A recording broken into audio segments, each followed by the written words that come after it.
जय श्री राम दोस्तों। जैसे कि आज कल एक नया टॉपिक चल रहा है जो बहुत ज़्यादा इम्पोर्टेंट भी है, क्योंकि इस टॉपिक पे सिर्फ हम जैसे आम लोग और जो कुछ हिंदुत्व विचारधारा के लोग हैं जिनको हिंदुत्व से थोड़ा सा प्यार है वो इस टॉपिक पे बात कर रहे हैं। बाकी कोई भी बात करने को राज़ी नहीं है। मैं जो पालघर का केस हुआ है उस पे बात करना चाहता हूँ।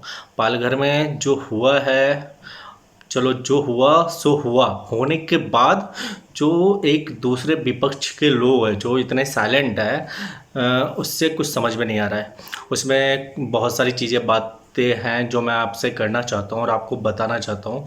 जैसे कि आपने देखा होगा पालघर और मुंबई, सेंट्रल मुंबई की जो डिस्टेंस है 100 किलोमीटर के आसपास होगी, 70 से 100 किलोमीटर के आसपास जहाँ पे वो घटना घटी है। 100 किलोमीटर के डिस्टेंस में आमिर खान रहते हैं, जावेद अख्तर रहते हैं, शाहरुख खान रहते हैं, सलमान खान रहते हैं। इन सबको कोई फ़र्क नहीं पड़ता है, कोई मॉब लिंचिंग याद नहीं आती है, कोई देश के अंदर डर नहीं याद आता है, कुछ भी नहीं याद आता है। सिर्फ़ और सिर्फ क्या, तो अपने कोरोना वायरस से सेफ होने के लिए वो घर में पड़े हुए हैं, क्योंकि वो बहरे बन चुके हैं इस समय। इन समय उनको कुछ नहीं दिखता है, ना न्यूज़ देख रहे हैं, ना कुछ देख रहे हैं, ना उनको कुछ पता चल रहा है। वहीं पे जो दूसरी तरफ एक और विचारधारा हमारे देश में कायम है, वामपंथी विचारधारा, नक्सल जो विचारधारा है, उन सब के जो शोभा भास्कर है, कन्हैया है, रवीश कुमार है, तो और आपका ध्रुव राठी है, एक बैनर्जी है, ये सारे लोग हैं। वो लोग भी इस मुद्दे पे नहीं बोल रहे हैं। क्यों नहीं बोल रहे हैं? क्योंकि उनके जितने भी आपको फॉलोअर्स और सब्सक्राइबर्स मिलेंगे ना, उस सब के सब उसी समाज से नाता रखते हैं जो उन्हें फॉलो और लाइक पसंद करते हैं। तो उन्हें मार्केट में काम आना बंद हो जाएगा। वो किसी एक के लिए बोल रहे हैं, अब उन्हीं के बारे में वो सच बोलना स्टार्ट कर देंगे तो फिर कैसे चलेगा रोजी रोटी? क्योंकि उन्हें तो देश दुनिया सच से मतलब नहीं है। वो सिर्फ आ जाते हैं कि आज़ाद मीडिया है, आज़ाद टॉपिक है, इस पर बात करने के लिए मैंने इंडिपेंडेंट यूट्यूब चैनल बनाया है कि यहाँ पे कोई एडिटर नहीं होता, कोई कुछ नहीं होता, इस वजह से मैं सच बोलूँगा। लेकिन वो सच नहीं बोलते, वो सिर्फ एक दूसरे कौम को छुपाने की, और जब उन पे अटैक होता है या फिर उनके साथ कुछ गलत होता है उन्हीं के वजह से, तब उनको बचाव करने के लिए वो सामने आते हैं।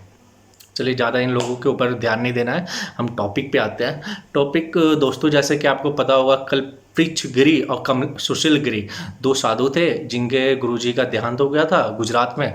तो वो मुंबई से गाड़ी लेके जा रहे थे। अब उन्होंने सोचा हाईवे छोड़ के मैं अपने पर्सनल एक शॉर्ट रास्ता जा रहा था, वहाँ से पर्सनल गाड़ी है तो शॉर्ट रास्ते से निकल जाता हूँ।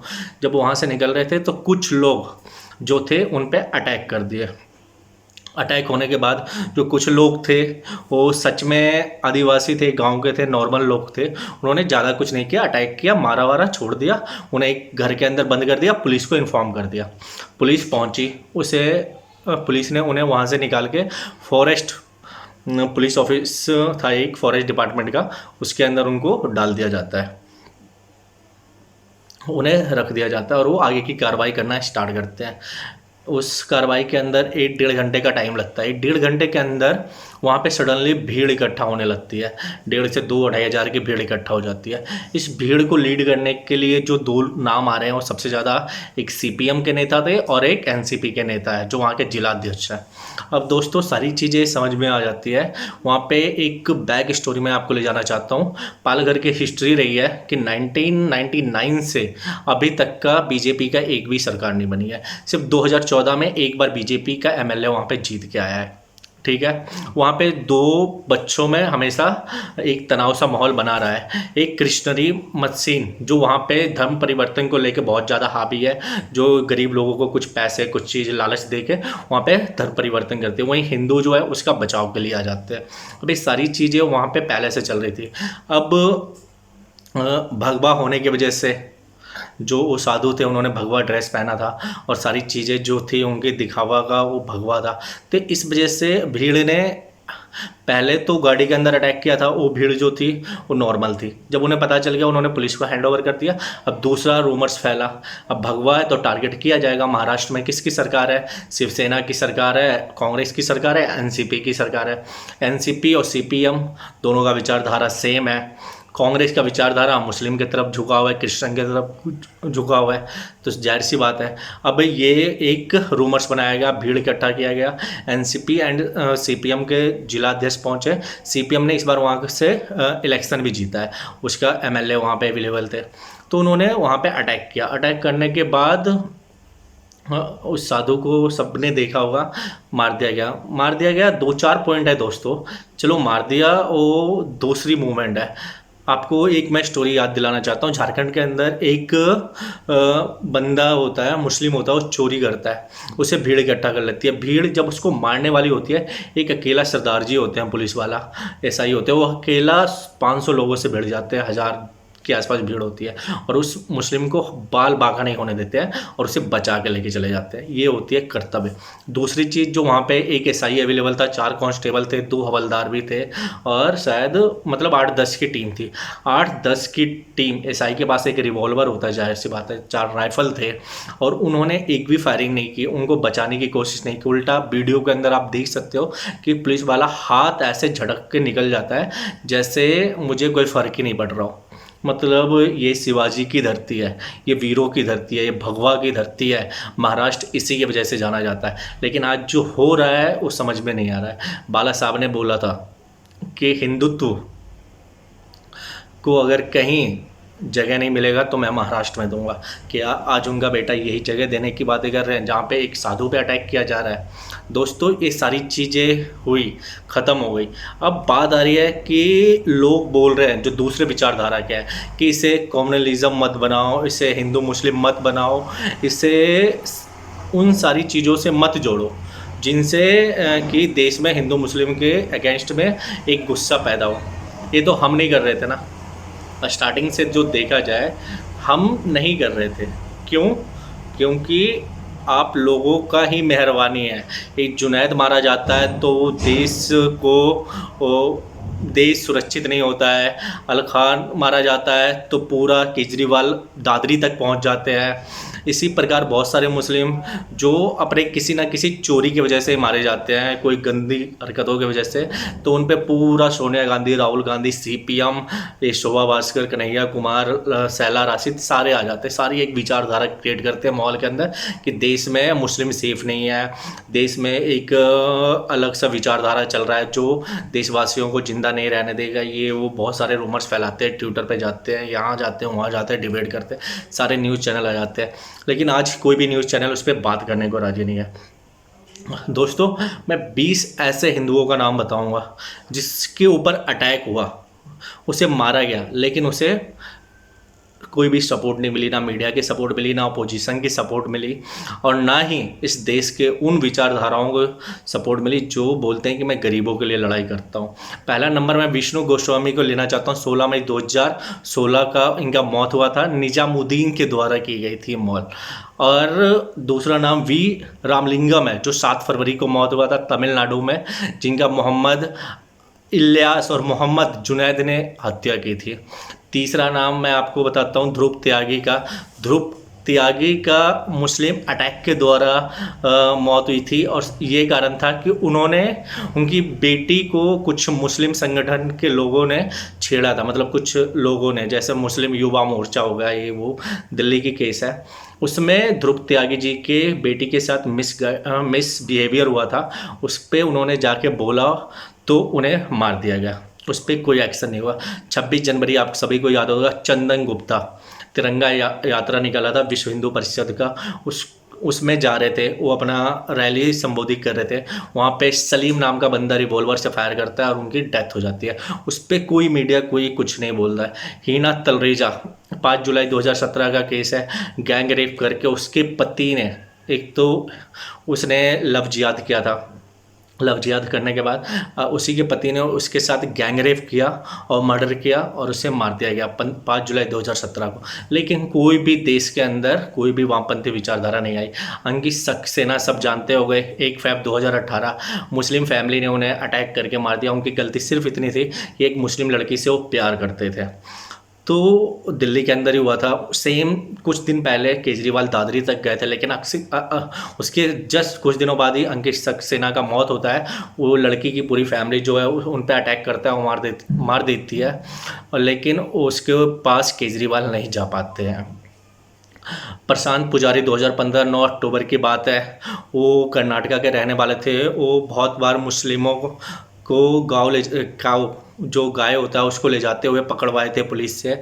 ये एक वेल प्लान उन पे एक प्लान किया जाता है और प्लान के तहत उन पे अटैक करके मार दिया जाता है। राशिद, इस्लाम और इलियास और इब्राहिम नाम का बंदा होता है उसके अंदर। विष्णु जैन 2013 30 सितंबर, वो 12 साल का एक बच्चा होता है बिच्छू, वो हिंदू धर्म अपनाता है और पंजाब के अंदर वो वैसे ही पढ़ाई कर रहा होता है, उसको उठा लिया जाता है और उठा के किडनैप करके, और एक इब्राहिम नाम का बंदा, कट्टर मुस्लिम पंथी होते हैं, उन्हें पहले तो 3-4 साल तक उसका पता ही नहीं चलता, फिर सडनली पता चलता है कि उसे मार दिया गया है। तमिल ट्विंकल शर्मा, अलीगढ़ की केस आप सबको याद होगा। ट्विंकल शर्मा जो एक छोटी सी बच्ची थी, उसे सिर्फ और सिर्फ 10,000 रुपये के लालच में उसे उठा के दो मुस्लिम मोहम्मद जावेद एंड मोहम्मद असलम दोनों मिलके उसे रेप करते हैं, एक 8 साल के बच्ची को। उसे इतना मारते हैं कि उसकी आँख डैमेज हो जाती है, उसके पेट डैमेज हो जाते हैं, उसके गर्दन टूट जाते हैं, और उसे मार के उसे डस्टबिन में फेंक दिया जाता है। उसकी बॉडी तब पता चलती है जब उस बॉडी को कुत्ता खा रहा होता है। उसके बाद सुबोध सिंह 3 दिसंबर की केस है, जब वो मुस्लिम कट्टरपंथियों के द्वारा उन पे अटैक होता है और उन्हें मार दिया जाता है। लेकिन वहाँ पे भी कोई विचारधारा, कोई भी लोग उनके फेवर में बात करने नहीं आते, ना कोई कन्हैया कुमार आता है, ना शोभा भास्कर आती है, ना रवीश कुमार आते हैं, कोई नहीं आता है। डॉक्टर पंकज नारंग, आपको याद होगा 2016 दिल्ली विकासपुरी का स्टोरी है। उनका इतना ही सा गलती होता है कि उनका जो भतीजा होता है वो कुछ मुस्लिम लड़कों के साथ क्रिकेट खेलने से मना कर देता है, इतना ही उनके कसूर होता है। इतने में मुस्लिम लोग आते हैं 9 जो अच्छे 35 से 25 साल के होते हैं, और 4 बच्चे होते हैं जिन्हें नाबालिग करार दिया गया। वो सारे मिलकर अटैक करते हैं, उन्हें मार देते हैं जान से। उस समय भी मीडिया खामोश हो जाती है। रिया गौतम 2017 दिल्ली एयर होस्टेस की तैयारी कर रही होती है। उसका जो पड़ोसी होता है आदिल, वो उस पर फ्लर्ट करना चाहता है, लेकिन वो उसको भाव नहीं देती है। लेकिन रिया उसे मना करने पे उस पर अटैक करता है आदिल और उसे मार देता है। फिर भी मीडिया कुछ नहीं बोलते है। प्रीति माथुर 24 ईयर की, उनका सिर्फ और सिर्फ ये होता है। प्रीति माथुर 24 ईयर की जवान लड़की होती है बेचारी, वो अपना जॉब कर रही होती है। निजामुद्दीन नाम का सरफिरा आशिक उसे प्यार के लिए प्रपोज करता है, वो मना करती है तो उसे वो अटैक करके मार दिया जाता है। उस पर भी कोई कुछ नहीं होगा। कमलेश तिवारी जी याद होगा, हिंदुओं के लिए आवाज़ उठाने वाले, विश्व हिंदू परिषद के नेता, और जिन्होंने मोहम्मद को गे बोला था। ये सारी चीज़ें थी, इसी के ऊपर उन्होंने वेल प्लान किया और उसके बाद उन पे अटैक करते हैं 2019 में और उन्हें मार दिया जाता है। फिर कोई भी बंदा नहीं आता है, ऊपर से ट्विटर, फेसबुक, इन सब पे एक रूमर्स फैलाया जाता है और उन्हें बोला जाता है कि आज बदला कायम हुआ, जिहाद कबूल हुआ और गजबे हिंद का सपना के करीब जा रहे हैं। इस टाइप की विचारधारा आने लगती है। अब मैं बात करना चाहता हूँ रतन लाम, विनोद कुमार और अंकित सक्सेना। रतन लाम आप सभी को पता होगा, बुढ़ारी के रहने वाले थे, दिल्ली पुलिस के कांस्टेबल थे। उन्हें कुछ मुस्लिम भीड़ आती है और सिर्फ एनआरसी और सीए पे अटैक करके उन्हें मार दिया जाता है, लेकिन कोई मीडिया उसे नहीं दिखाना चाहती है। अंकित सक्सेना जो आईबी इंटेलिजेंट ब्यूरो के एक ऑफिसर थे, उन्हें अंदर ले जाके और मार दिया जाता है, लेकिन कोई मीडिया उसके बारे में नहीं बताया जाता है। विनोद कुमार जो 52 साल के एक बूढ़ा है, उनकी बस इतनी गलती थी, उन्होंने एनआरसी और कैब के सपोर्ट में एक रैली में गए थे। उसके बाद उनके मोहल्ले के ही सारे लोग रात में आते हैं अल्लाह अकबर के नारे लगाते हुए और उन्हें मार देते हैं। तो मैंने आपको सारे नाम बता दिए। इन सारे नाम में से सबसे ज़्यादा दिल्ली का केस था और कर्नाटका का था। उत्तर प्रदेश का मैं 3 केस बताऊंगा। ट्विंकल खन्ना अलीगढ़, कासगंज का केस हो गया कंप्लीट जो हुआ था, और एक आपका था लखनऊ का। तीनों केस पे सज़ा मिल गई, 24 घंटे के अंदर कमलेश तिवारी जी का थोड़ा सा अभी इंक्वायरी चल रही है, लेकिन वो ट्विंकल खन्ना और बाकी वो जो थे दोनों को सज़ा मिल गया। दिल्ली के अंदर कुछ नहीं पता लॉ एंड ऑर्डर कहाँ जा रही है नहीं जा रही है। अब कुछ लोग बोलेंगे लॉ एंड ऑर्डर तो पुलिस के हाथ में होती है, पुलिस के हाथ में तो लॉ एंड ऑर्डर होती है। आप लोगों को एज ए डेमो बताता हूँ मैं कुछ चीज़ें जिससे आपकी आंखें खुल जाए कि केजरीवाल के अंदर, केजरीवाल सिर्फ ये बोल के निकल जाते हैं कि police, Delhi police home ministry के अंदर है, मैं क्या कर सकता हूँ। कन्हैया कुमार 2014 या 15 के आसपास एक जेएनयू में नारा लगाता है कि भारत तेरे टुकड़े होंगे इंशाल्लाह इंशाल्लाह। उसका एफआईआर पुलिस करती है, फाइल बनाती है, वो भेज दिया जाता है दिल्ली गवर्नमेंट के पास।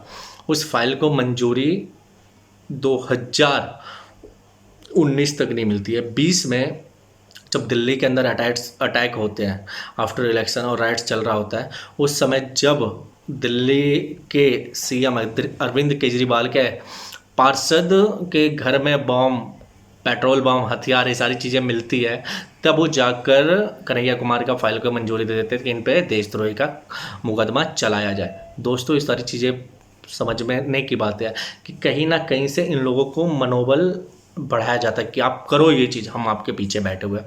केजरीवाल ने 6 साल तक उस फाइल पे मंजूरी नहीं दी, लेकिन जैसे ही देखा कि अब मैं पूरी तरीके से एक्सपोज होने वाला हूँ, उन्होंने इस फाइल को मंजूरी दे दी। तो ये सारी चीज़ें थी जो मेरे अंदर, मैंने आप लोगों को बताया। ये 20 के 20 सारे हमारे हिंदू भाई थे, और जो लोग, कुछ लोग हैं जो मेरे फ्रेंड्स हैं, जो मेरे सर्कल में हैं, वो भी ऐसी बातें बोलते हैं, तू फेसबुक और ट्विटर पे लिखने से क्या साबित करना चाहता है कि तू मुकाम हासिल कर लेगा या उनको वो मिल जाएगा। भाई लिखने की कोशिश तो कर। आज हम जब तक लिखेंगे नहीं, हमारा कोई सुनेगा नहीं, सभी बहरा बन जाते हैं। अगर एक मुसलमान अभी मरा होता ना, पूरे देश के अंदर कोहराम फैली होती। इस वजह से 2 साधु मरे हैं, पूरा विपक्ष शांत है। अर्नब जी को साथ दो, अर्नब गोस्वामी जिन्होंने आज सही मुद्दे पे बात करी है। I support Arnab Goswami. जय हिंद, वंदे मातरम, जय श्री राम।